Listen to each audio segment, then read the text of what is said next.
across Airport Road has been completed. That was done to maintain our 1,000-foot distance from the AWAS so that we won't have that NOTAM by the FAA like it has been done in the past. So hopefully you've seen some of that vegetation start to die across the street, and obviously it will help us maintain that 1,000-foot barrier. New carpet is being currently installed in the second floor office of Total Flight Solutions. We'll be finishing up that work this week. To my knowledge, they are very happy with that addition. We have also replaced all the aprons on T-Hanger building number 2.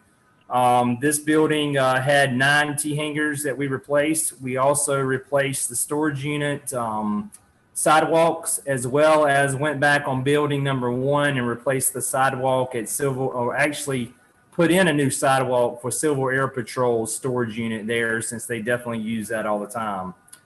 And then lastly, in terms of upcoming projects in the near future that you'll hear about, obviously, is that we are looking at installing safety latches for corporate hangars A through D on their large corporate hangar doors. Some of the safety latches are not working correctly, and so when we have winter storms or have eventual tropical storms or hurricane winds, we can really latch them down and make sure that they are all secure.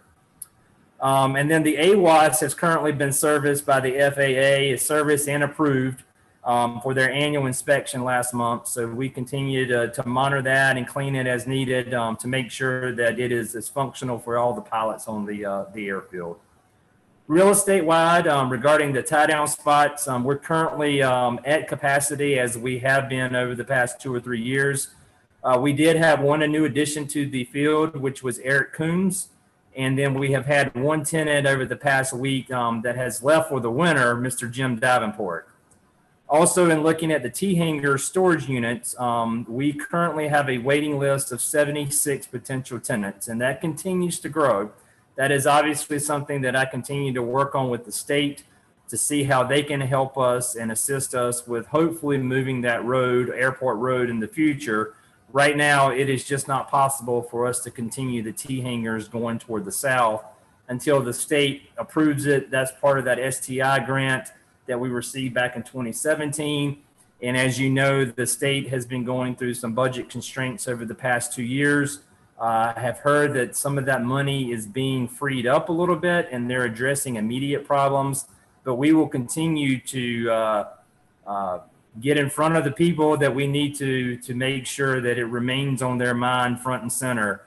Because honestly, we are constrained geographically by that road, and it's a state road, so we have to have their cooperation in helping us move it. In regards to the T-Hangers, we have renewed the T-Hanger lease for Mr. Dale Burbank, as well as the storage unit for Mr. Michael Colesclaw.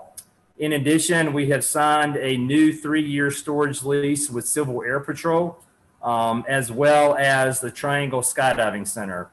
Additional T-Hangers are coming due in terms of their leases in the near future.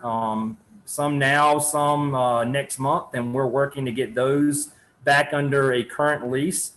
And lastly, I'll say, per the lease agreements that we have with the airport, as of 2019 tax bill, all the aircrafts that needed to pay their aircraft tax per the lease have paid in full. So I'm very happy to report that. And we work hand in hand with the tax department to make sure that that is enforced, so to say. We also have one tenant out of our T-Hanger unit that unfortunately, hey, Mr. Commissioner Bunn, how you doing? I see you're on the call.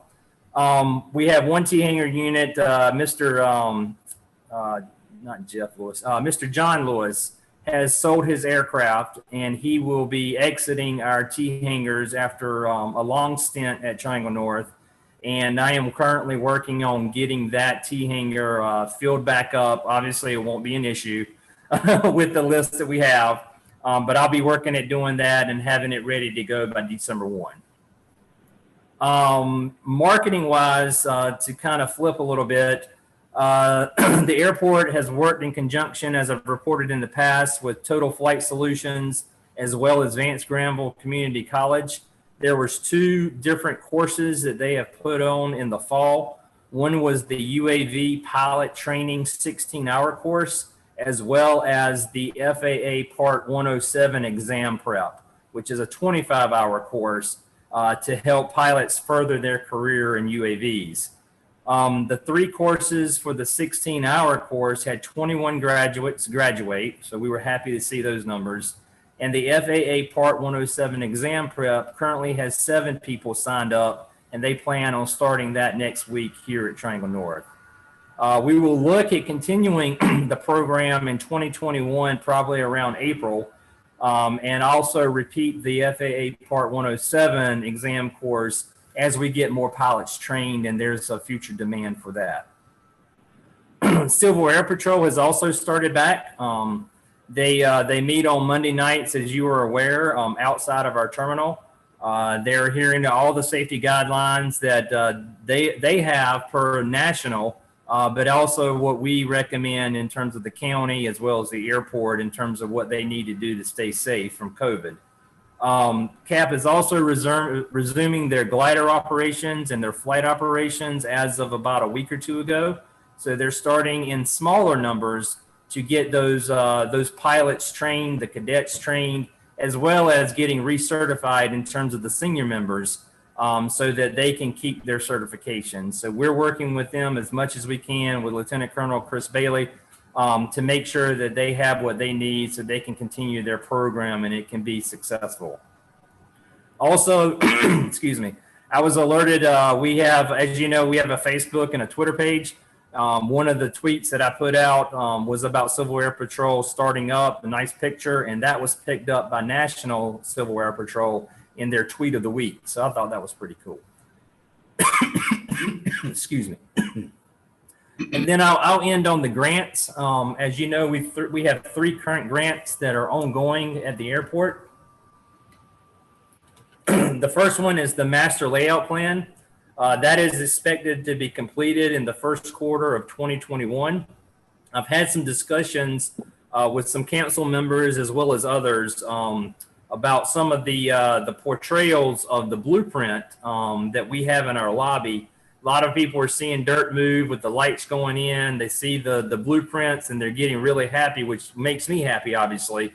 But I do want to just kind of provide a word of caution that it is a 20-year blueprint. It's the way we want to see the airport grow. It's not meaning that this is all happening today. So there's been a little miscommunication in that people get excited and see it.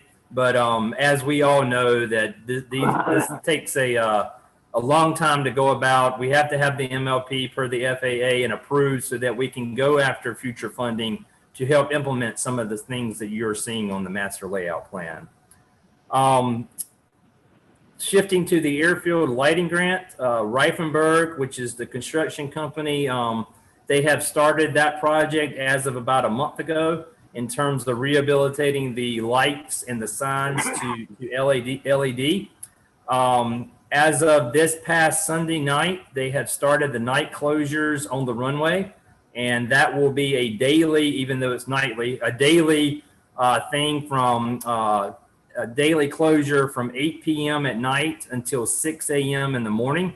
The runway will have the bright white X's on both ends of the runway to portray the pilots that are flying at night in case they did miss the NOTAMs, and the NOTAMs have been issued for that. This runway closure will happen from Sunday mornings Sunday evenings starting at 8 p.m.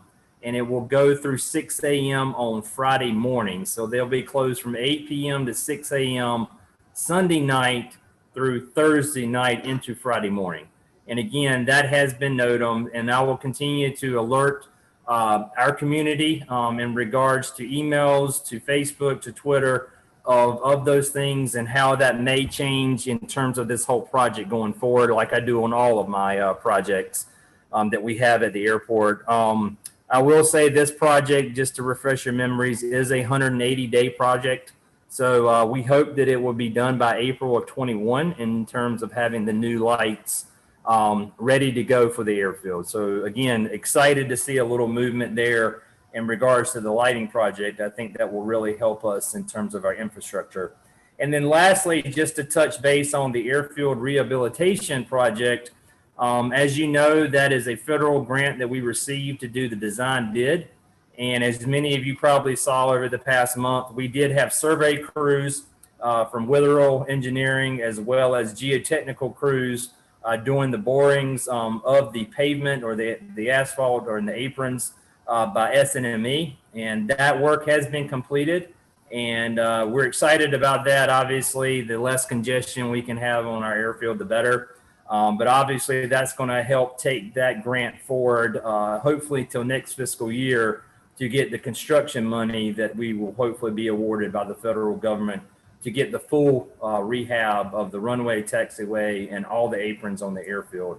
So another exciting project. Yeah, it's going to be a little hiccups and logistical challenges that we'll have to deal with come next year. But in the end, it's going to make for a greater product for our airport and county, as well as the people that use it. So that's my update. I'm sorry it was a little winded, but I'm happy to answer any questions that y'all may have and address any questions that you have outside of what I discussed, unless you want to do that under other business. Thank you, Mr. Chair. Anyone have any questions for Bo on any of this? Okay, none heard. Mr. Chair, I'm sorry to interrupt. One last thing that I did want to mention is Dr. Stover had posed a couple of questions to us at the last meeting. One was in regards to solar panels for the airport and having, what's the need, what's the demand, what it looks like, what we can and can't do.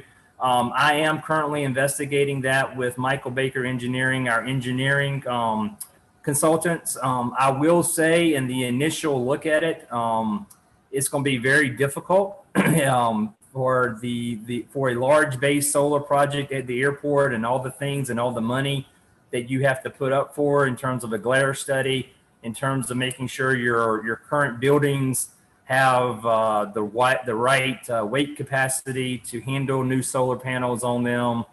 As well as if you look at other areas, we just don't want to short sell ourselves on land that we might can use in the future for growth and having it tied up in a solar farm.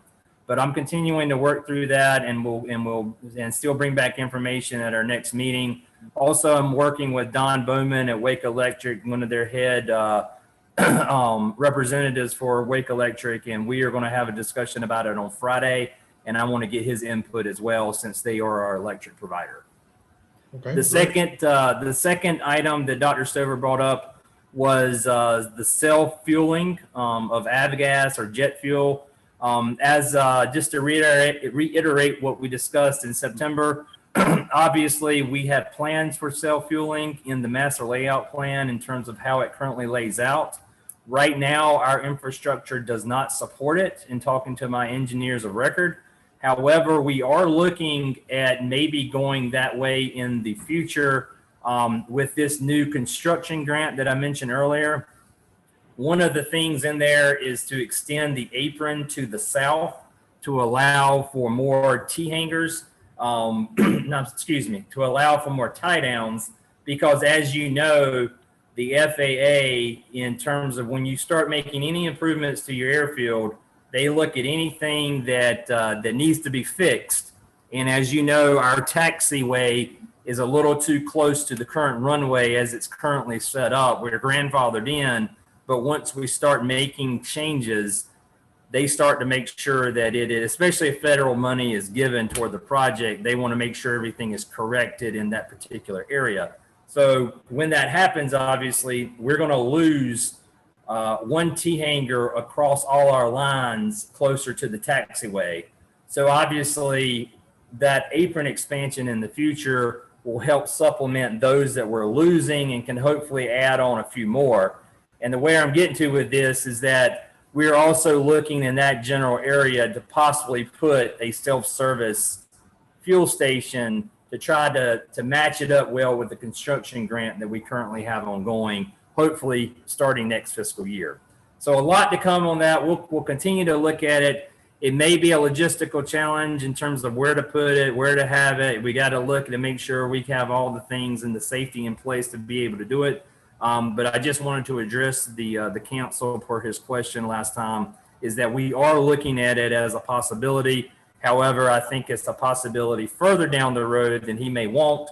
But we are definitely looking at it, if not in the MLP 20 years out, but obviously, hopefully in the short distance future, so to say.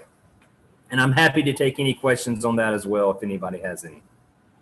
Just to clarify for some folks, I believe what you're talking about is the taxiway will have to move closer to the buildings as they are now. The FAA has an exclusion zone, which means we have to move buildings back. Is that Not buildings back, but we lose some of our apron space as it relates to the tie downs that are closest to the taxiway. So right now, there's a 400-foot buffer, I believe, that you're supposed to have from the runway to the taxiway. I mean, the runway to the apron. And right now we're at about 325. And so in the MLP that you'll see, and in the design that you'll see later on, it will address that need. And obviously that will be markings, new markings that will go on the asphalt, as well as addressing Alpha 3.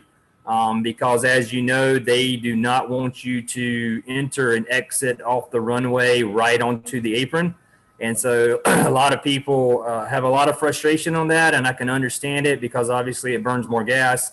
But if it's something that obviously is required as a safety measure for the FAA and we get grant funds from them, then obviously that is something that we will do. A lot of people put in what they call a putting green, so to say, which is a round circle. My guess is that we'll mark the proper markings on the asphalt that show people that do not enter this area at all. And it will probably remain there until we can address it in the future. Yeah, it's called that because all the other airports I flew into, they just put the big circle there and then painted it green. So it looked like grass. Yes, absolutely. Yep. Okay. Does anybody have any questions? Okay. All right, thank you. You bet. Anyone need to add anything else then? Under other business then, we had, a couple of us had talked about before the meeting started, and I believe we had initially addressed it at the last meeting about just going back to every other month meetings. And, you know, with the progress that Bo's got going with us, the way as smoothly as things are going now, I would think that's a good idea. Any discussions on that? Anybody have any ideas? It's probably a good idea, and we can always go back to once a month if we need to. Yeah, and if the other thing is if something comes up, we can always have a special call meeting. That's not hard to do. John, I concur. Okay. Frank? Good by me. Okay. Mr. Bunn, how about you? I'm good with that, and I would like to apologize for being late to this meeting. I tried my best to get here by 5. That's all right. We're all good. We're all good. So I don't think that takes a motion to do that. I think we've got a consensus that we'll just move to every other month meeting. So this is November, so we'll skip December and go into January, and that works out actually good because that's the next round of electing folks and so forth. Yes, sir. That sounds great. Thank you. Sounds good. Okay. Anyone like to discuss anything else? Well, something I would like to point out is today is the 245th birthday of the United States Marine Corps, and I think I just shared that with y'all. Hoorah! Happy birthday. I guess the big birthday ball is not going on this year. Marines, well, I can't say that on this phone. But I think somebody read my mind. There you go. All right then. I guess unless anybody has anything else, that's all on the agenda. Entertain a motion to adjourn. Motion. Is there a second? Second. All right, Second. motion second to adjourn. All those in favor signify with aye. Aye. Okay, thank you all very much. We appreciate your time. Again, thanks to Ms. Denton there and Mr. Boyd and all the new folks, and you say hopefully we can keep things boring most of the time, but a lot of exciting stuff going on here. Thank you all very much. Thank you, Mr. Chair. Welcome. Thank you, Barry. Thanks, You're Barry. welcome. Yeah, No thank you, problem. Barry. You're welcome. Yeah, thank you, Barry. Last thought, Merry Christmas, because we won't talk in December. You're Merry right. Christmas. You're right. Merry Christmas. Happy Thanksgiving. Yep, that's it. Can't forget about that one.